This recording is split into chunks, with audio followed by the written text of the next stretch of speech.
10 common grammar mistakes even Brits make. I've got 3 statements and I want you to decide how strongly you agree or disagree with them. Number 1, my English grammar must be perfect at all times. Do you strongly agree or do you strongly disagree? Number 2, I love learning grammar. Do you strongly agree? Do you strongly disagree?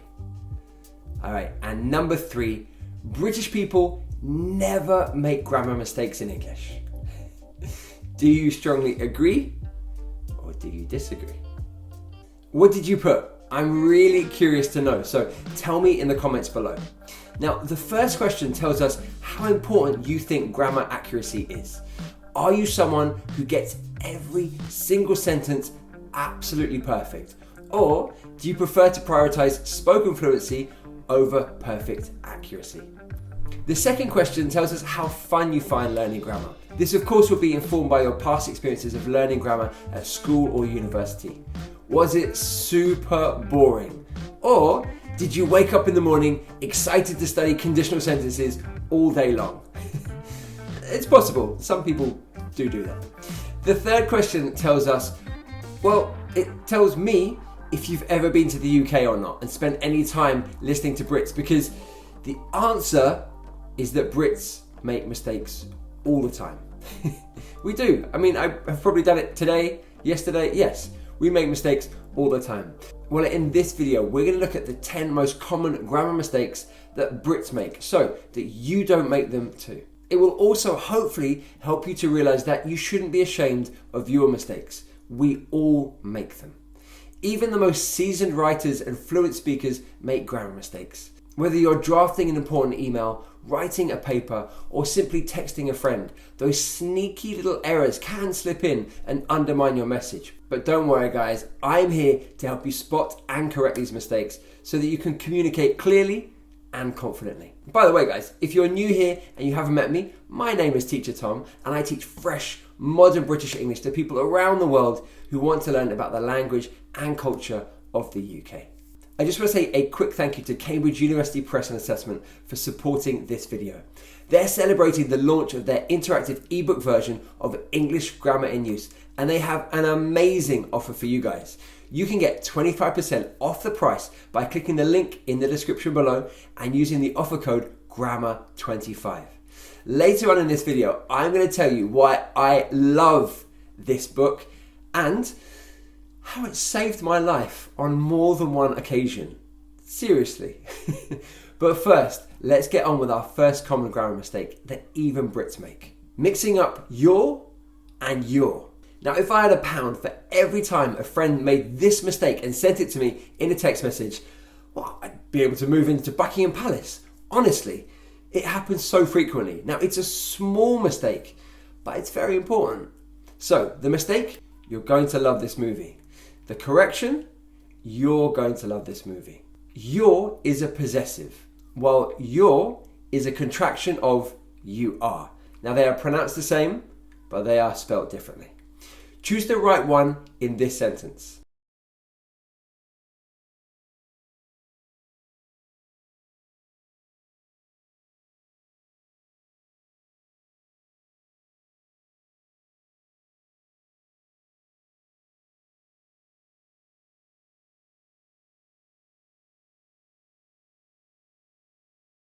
How was that? I hope you got it right. Now remember to stay around till the end of the video because I have a very special quiz to test what you've learnt. Mistake number 2, misusing less and fewer. Now if I had £1 for every time someone... Okay, you get the idea. This is another super common mistake that frankly gets me quite annoyed. Now, I don't know why, it's just that like Brits just... It's not that hard guys, it's really not that hard. Less and fewer.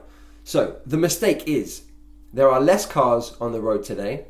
The correction, there are fewer cars on the road today. Fewer is used for countable nouns, while less is used for uncountable nouns. You knew that. I think you knew that, right? So, it's fewer cars, beers, cups of coffee, chocolate bars, cities, and it's less time, money, energy, coffee, sleep. Yeah, okay, you get it, right?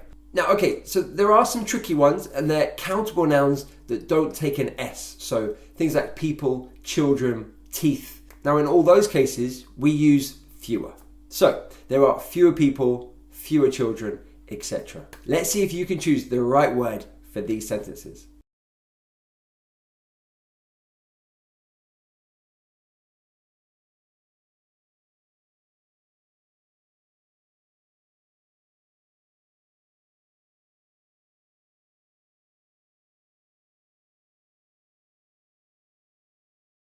Mistake number 3, the incorrect use of there, and there.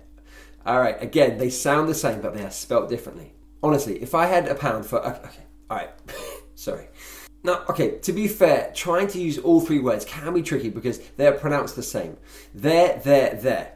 They sound the same, right? But they are different. Mistake. They're going to take their dog over there.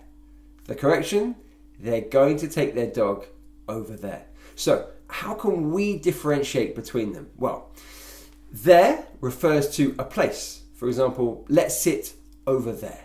The opposite of here. There, here, there. There is a possessive form of they, them. Have you seen their new house? Have you seen their new house? The house belongs to them. And finally, there, which is a contraction of they are. You guessed it, that's right. So they called and said they're going to be late for dinner. Okay, they called and said they're going to be late for dinner. All right, let's put these into a few practice sentences. See if you can pick the right there.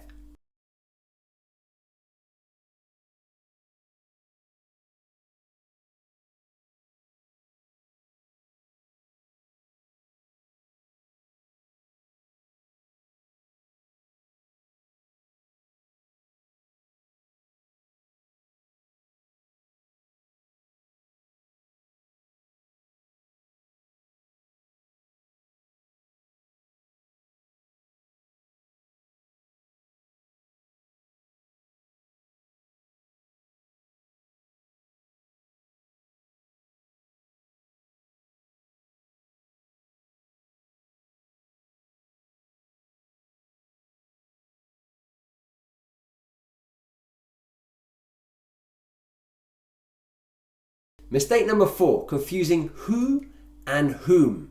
Okay, this is a big one. People feel very strongly about the difference between who and whom and getting it right. And frankly, I'm not going to get into this debate. It's a scary place to be. Maybe it's because I get this one wrong all the time.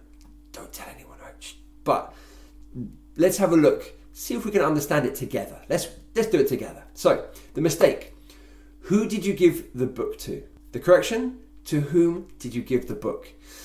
So, who is used as a subject, while whom is used as an object. All right, let's develop that a bit further. So, when do we use who? So, we use who to refer to the subject of a sentence. For example, who made this sandwich? The answer is the subject. I made this sandwich. Okay, so who with the subject. Now, when do we use whom? Well, we use it with the object of a verb or preposition. So, for example, whom do you love? The answer is the object. I, subject, love her. So, her is the object. Whom do you love? I love her. When in doubt, try this simple trick. If you can replace the word with he, she, or they, then use who.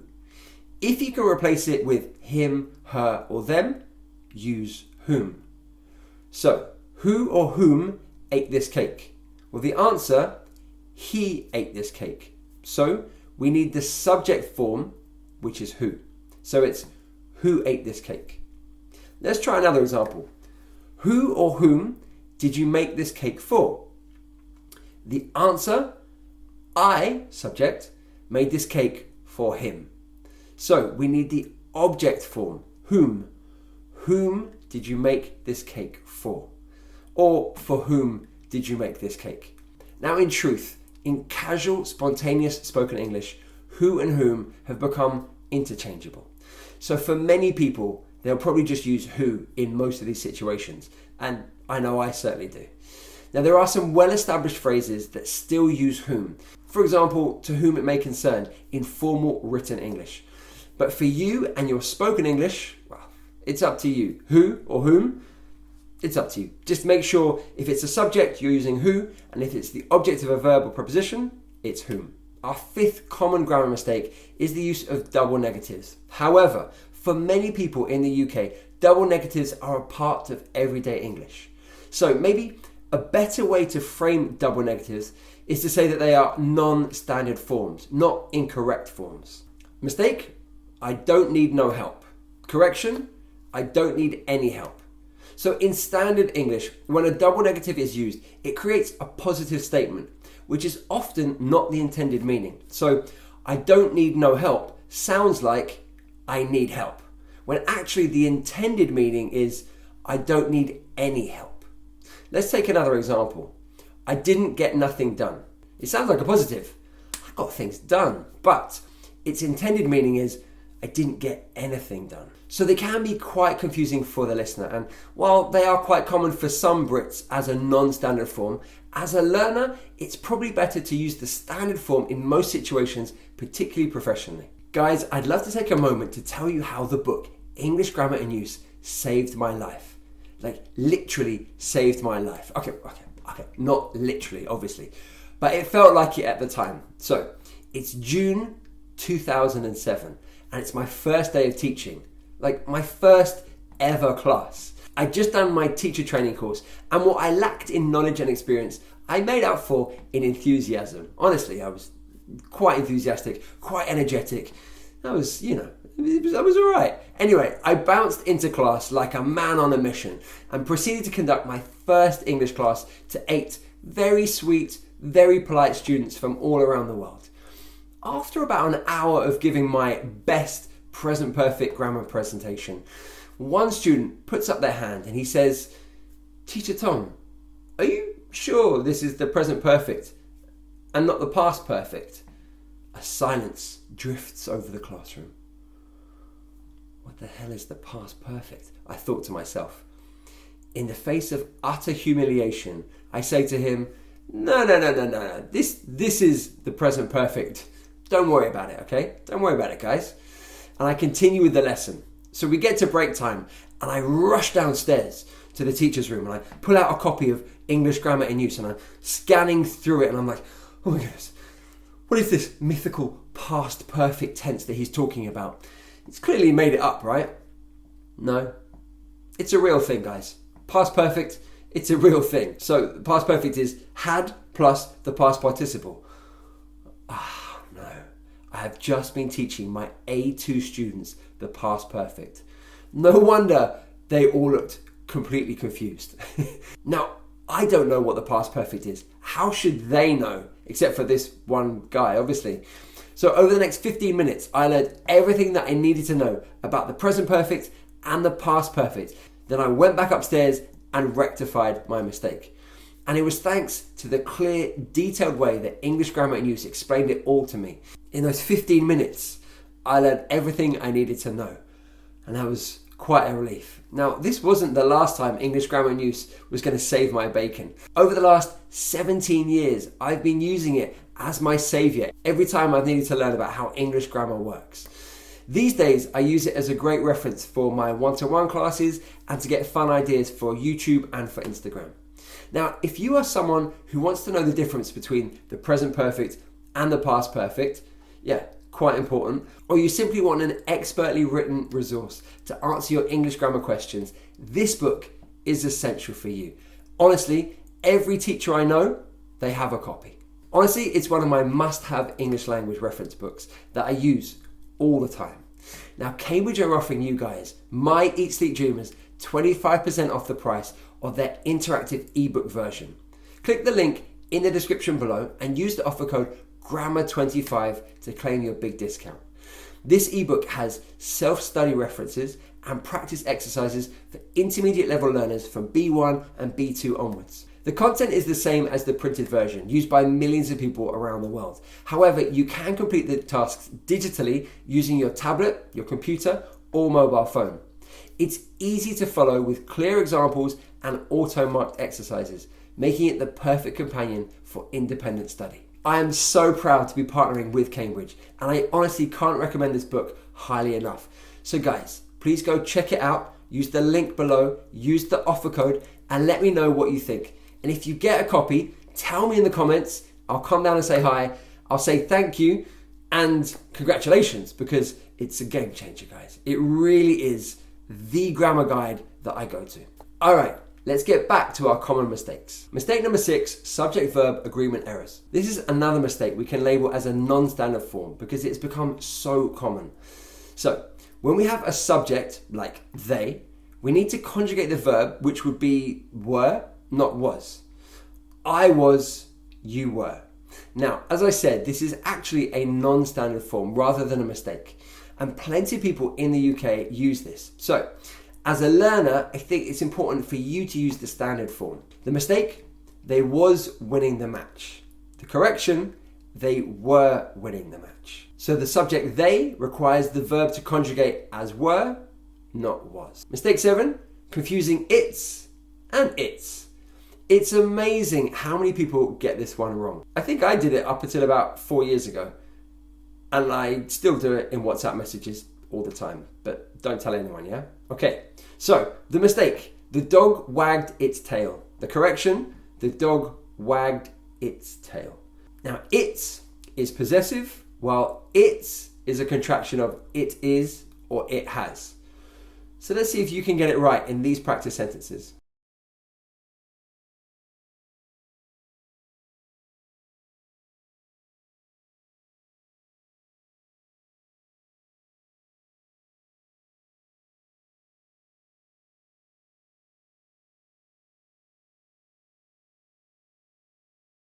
A bit like the first mistake, this is definitely one that you want to get right in professional contexts. Okay, mistake number 8. This mistake is so common, I actually saw it in a text message about half an hour ago. So my cousin was messaging me on WhatsApp saying, you should have called. Should have called. I think he actually meant you should have called. It's a mistake. I should have brought an umbrella. The correction, I should have brought an umbrella. So we use should have to talk about past decisions, but when it's spoken, it's reduced to an of sound. So in written English, it's sometimes spelt of, not have. Now, that can be quite confusing, right? Now, this is a mistake that's found in written English, and it does irritate me. I know it shouldn't, but it does. So it should be should have, not should of. Mistake number 9, adjective versus adverb confusion. The mistake, you did good. The correction, you did well. So good is an adjective. Is also often used with linking verbs. Well, when used as an adjective, implies in good health.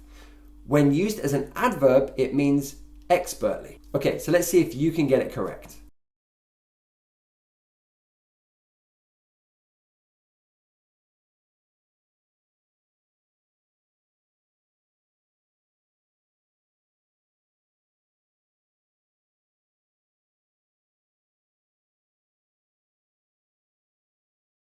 Mistake 10, misplaced apostrophes. Our last mistake is related to apostrophes.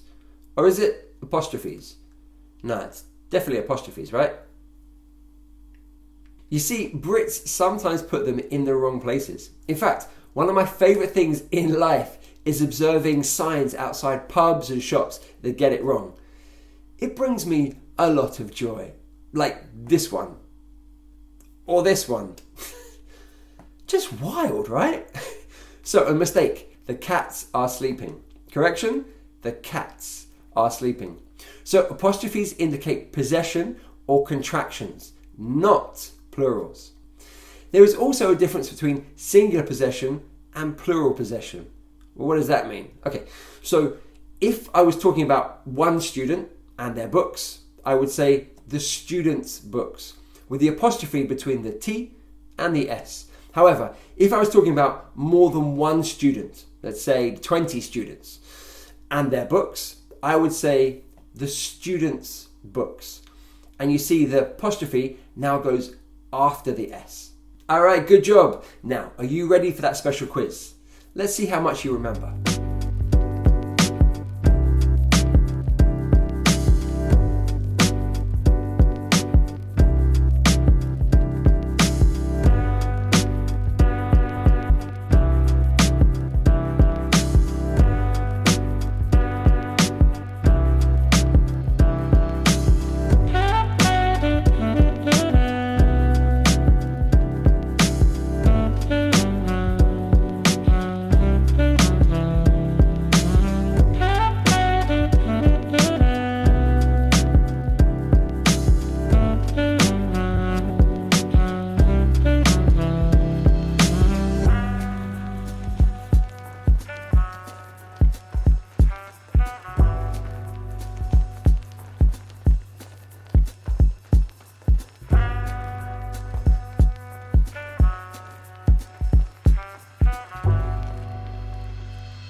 How did you go? Let me know in the comments below. And remember, if you're looking for a resource to help you with your English grammar, look no further than the 5th edition of English Grammar in Use, the interactive book. It's a must-have for any serious English language learner. The link is in the description below, and of course, use that offer code GRAMMAR25 to get 25% off the price. This is Teacher Tom in London saying goodbye.